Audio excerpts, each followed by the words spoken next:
Welcome back to another Kray video. Please subscribe to our YouTube channel so you don't miss any videos. And for people really into the Krays, join our private Facebook group, Krays Crime Lords of London, where you will find stuff probably unavailable anywhere else. We're an established group with a large membership, and best of all, we're friendly. The link is in the YouTube description section.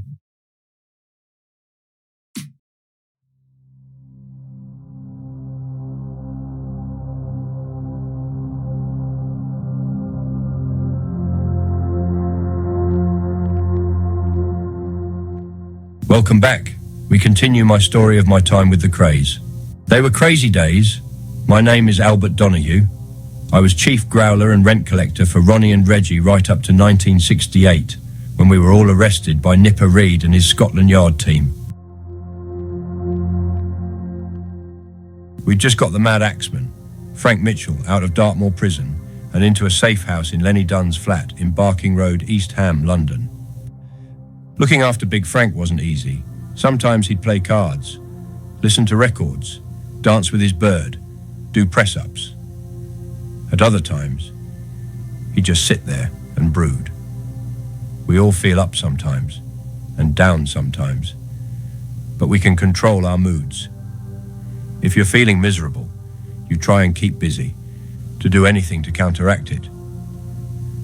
But people like Frank just fall into a mood, go with it, and let it take them over. He would go from extreme confidence when he felt the authorities were giving in to him and kowtowing, to the pits of despair. His moods didn't only affect himself. He was becoming so uncontrollably aggressive that other people's lives were in danger. After the first week, Lisa's charms could still keep him happy in bed, but they could no longer tranquilize his mind.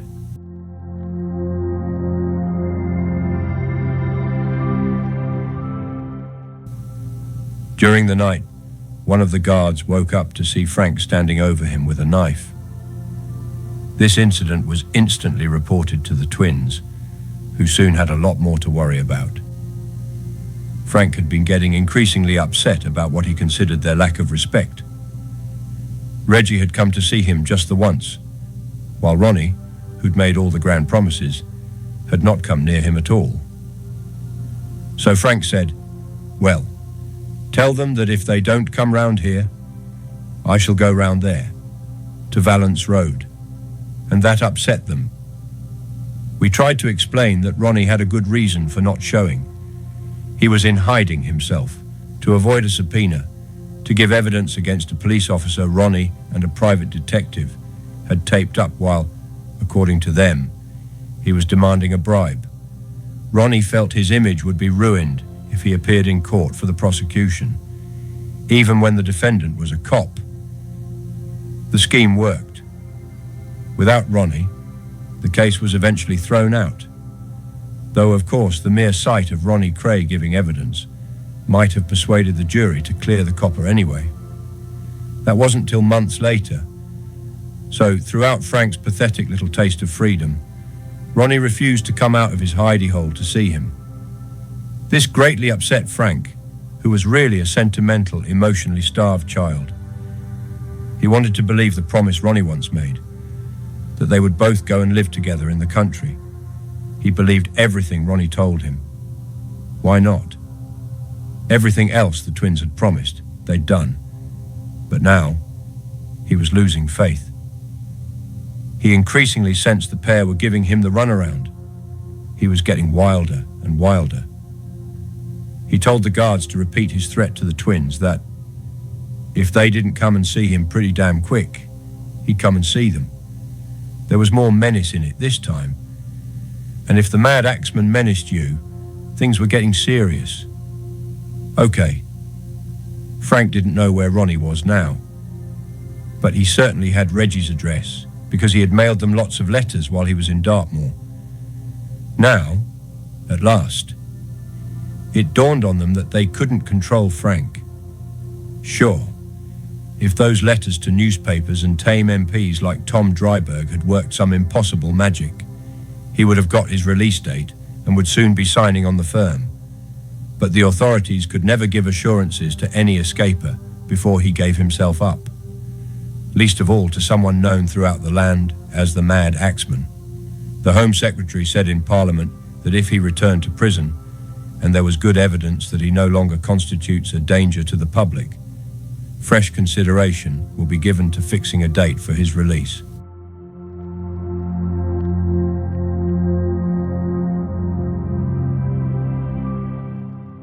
When Frank heard this, he could see it meant nothing, because if anyone's going to be deemed a danger to the public, it's someone the public knows as the Mad Axeman.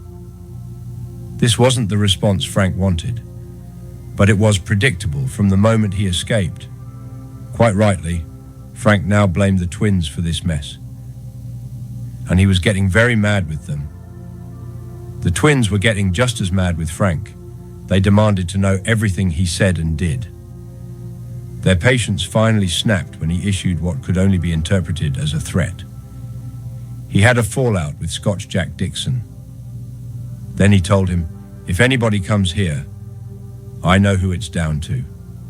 By this, he meant that if the police raided the flat and recaptured him, there were only a few people who could have betrayed him. I'll know where the information came from. I'll know who to deal with.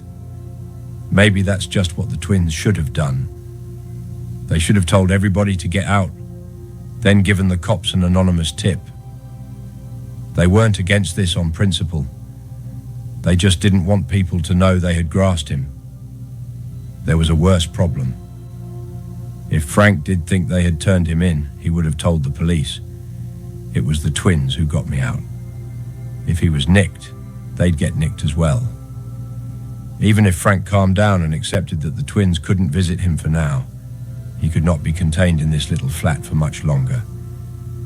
Don't forget, as well as being a nutter, he was a failed criminal. Now, to prove himself, he wanted to get out on the pavement again, do robberies and wave guns about. He even asked me for guns to do robberies.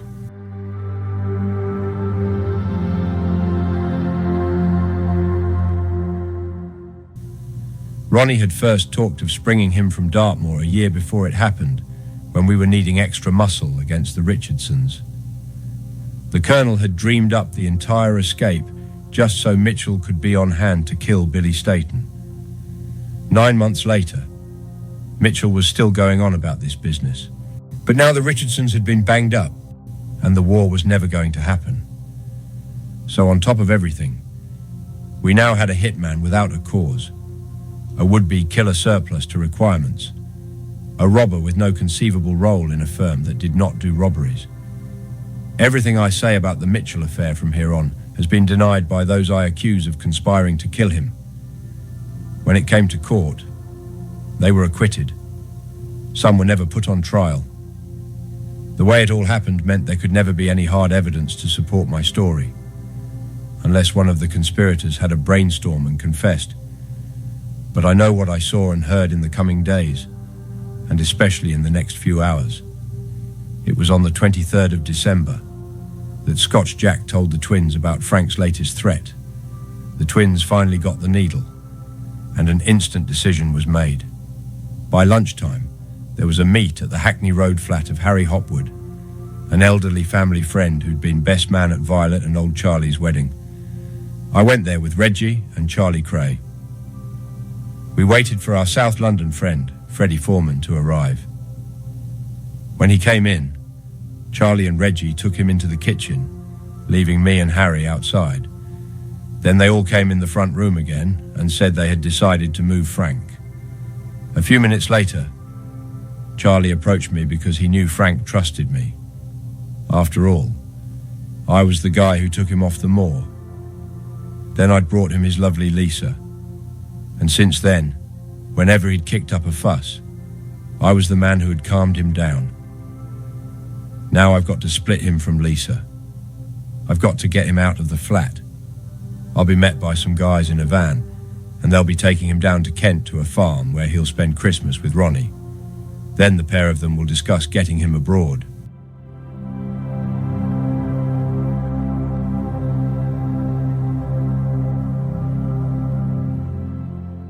At the time, this made some sense to me. Even the bit about splitting him from Lisa. There was no way Ronnie would have this girl running around his little hideaway. He couldn't stand having any woman in his domestic life except his mum. So that's how it was done. I was told by Charlie to go round that same afternoon and meet this bunch led by Freddie Foreman on a little slip road at the back of Canning Town Bridge. I've got to tell them where Frank is, then set up my end of the move. So I meet these guys, and I know them. Freddie, of course, Alfie Gerard, Jerry Callahan, and a fourth man, all in the same car. Freddie had never met Mitchell. He had been in jail most of his life, whereas Freddie had not done much bird at all. He wanted to know how big Frank was. Was he so big that they should bring a furniture van to move him? I said that the papers had exaggerated this big Frank stuff, and a Thames van was all they needed. I told them Mitchell was being kept in a little flat in Barking Road and gave them the address. Then I had to run them past the flat so they could see how it was laid out. They said they would park just around the corner in Ladysmith Avenue, so all I had to do was bring Frank straight out of the flat on his own, jump into the van and away. The timing had to be exactly right. We couldn't afford to have Frank visible on the street for an extra second, so the strict arrangement was that at 8:30 that night they would definitely be parked up in Ladysmith Avenue, and I was to come out with Mitchell at exactly 8:30 so there'd be no hanging about.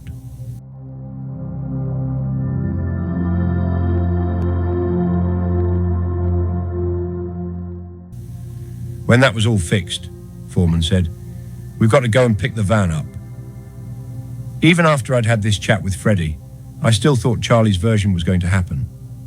Mad Frank was going to be taken off to Kent to go with Ronnie. Everything joined up. But now I've got to go back up to the flat and convince Frank that he's got to get ready to move, but without his lovely lady.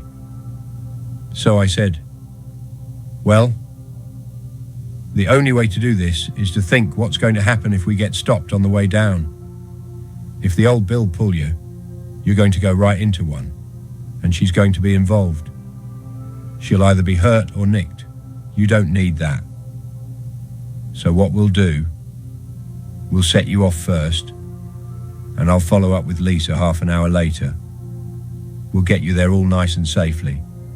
You'll be with the Colonel and have a great Christmas." Right. He stood for that, even though by now he's saying he's in love with Lisa. She was going along with it just so as not to upset him, but however fond she'd become of him, she didn't love him.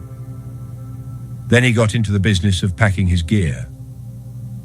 When I told him, "You'll be going through to Kent," he was proud that, even though he had done so much bird, he still knew the manor well enough to say, "Oh yeah, I've got to go through the tunnel." Even simply knowing that we'd be travelling through the Blackwall Tunnel gave him a sense of achievement. He was wearing an old jacket of mine, and he had a hat. I don't know where he got that from. So now, while he's saying his goodbyes to Lisa, I've got to get him packed up, ready to move, and out of the flat at exactly 8:30.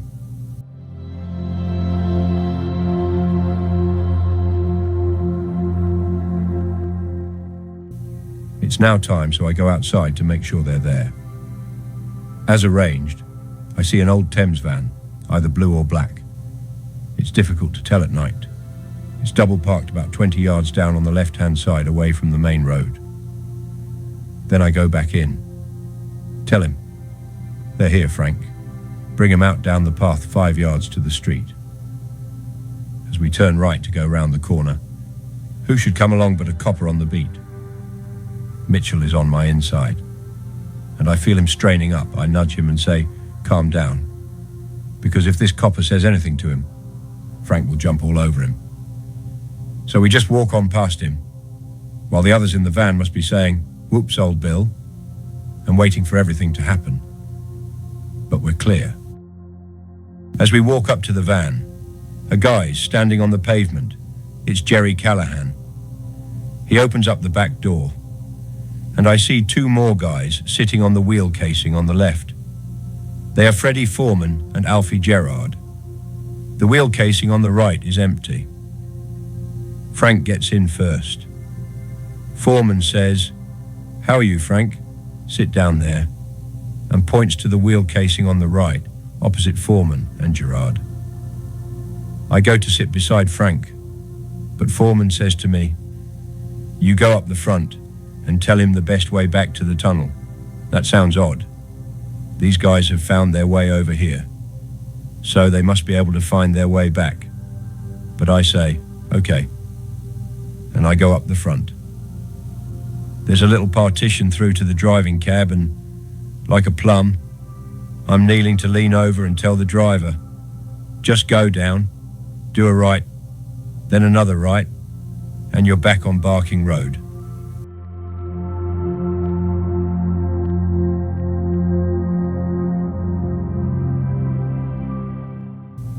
In the meantime, Callahan shut the back doors. He comes round to the front passenger door, gets in and sits down.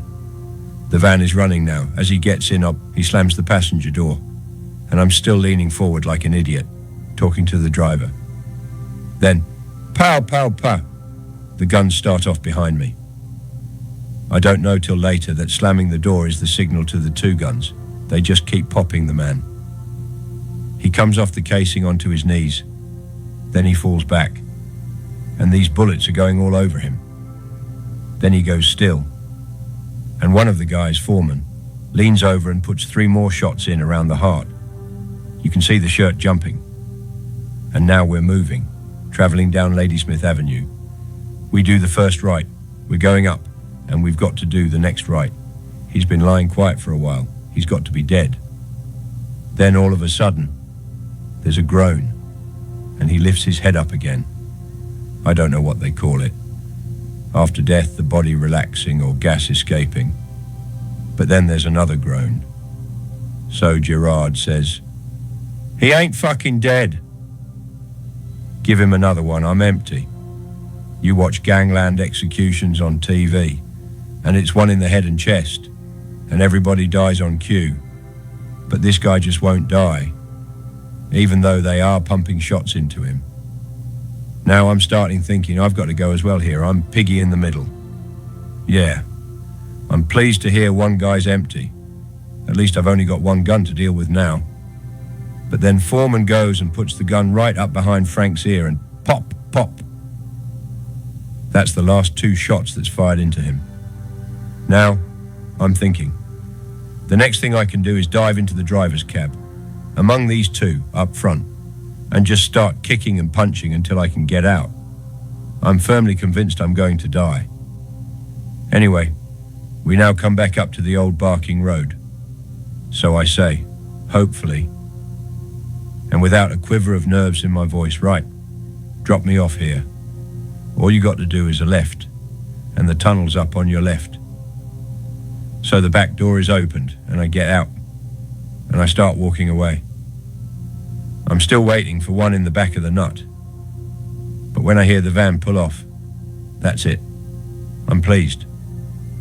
Boy, am I pleased. Not pleased for poor Frank, but pleased for myself.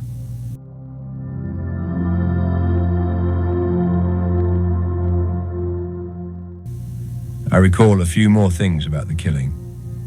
I heard some of the bullets hitting the van, so there would have been dents around the wheel casing. I looked to see if there was any light coming in, if any of them went through, but there weren't any holes. I don't know where the van came from. I think they told me on the first meet that they had a ringer, so it must have been nicked. While the shooting was going on, we were driving down Ladysmith Avenue. They stopped shooting as another van came by us in the opposite direction. When it had gone by, they started shooting again. They fired about 10 shots altogether. Foreman had an automatic with a silencer. Gerard had a revolver without one. I think Mitchell half smelled it, because he made a dive for the driver just as they started letting go. They were going into him all the time, and he went back with his knees under him.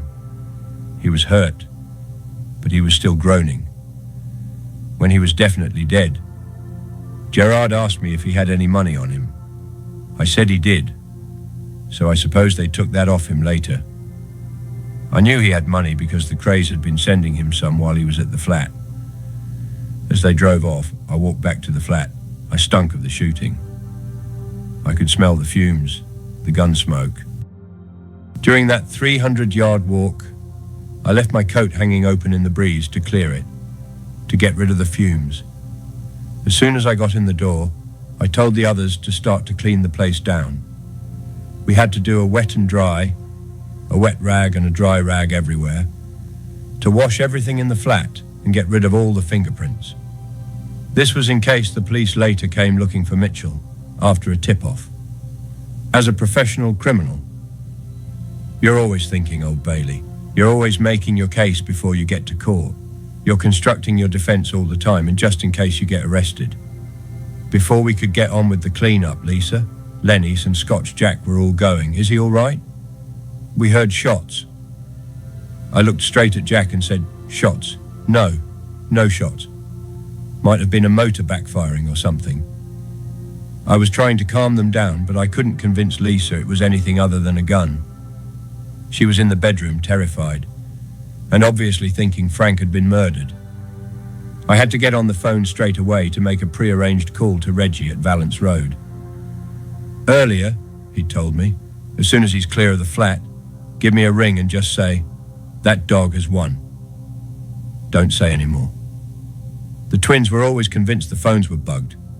So he gave me this line so I'd sound as if I'd just come from the Greyhound track and won on a tip. So when I rang, I said, that dog won. Later in the same call, Reggie said, bring the girl. I'll see you around at Sam's. We'll send someone to pick you up. Then he'll take you and the girl somewhere. And that is the God's honest truth of what happened to Frank Mitchell. I was there, I have no reason to lie. I want to thank you for listening. I will see you in the next one, guys.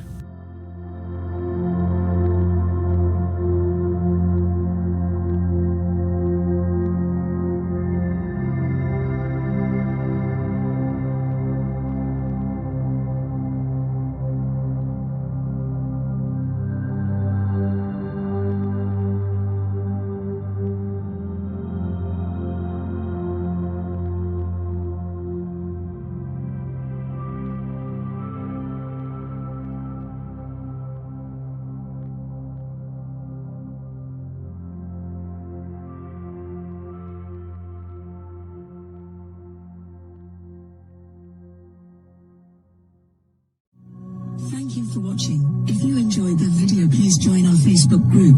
It's called Krays Crime Lords of London. We're a friendly moderated group with over 1,000 Kray and other celebrated gangster videos available for view. There's also thousands of images in the photos sections. The link for the group is in the YouTube description section. I hope we see you there soon. Leave a like and subscribe.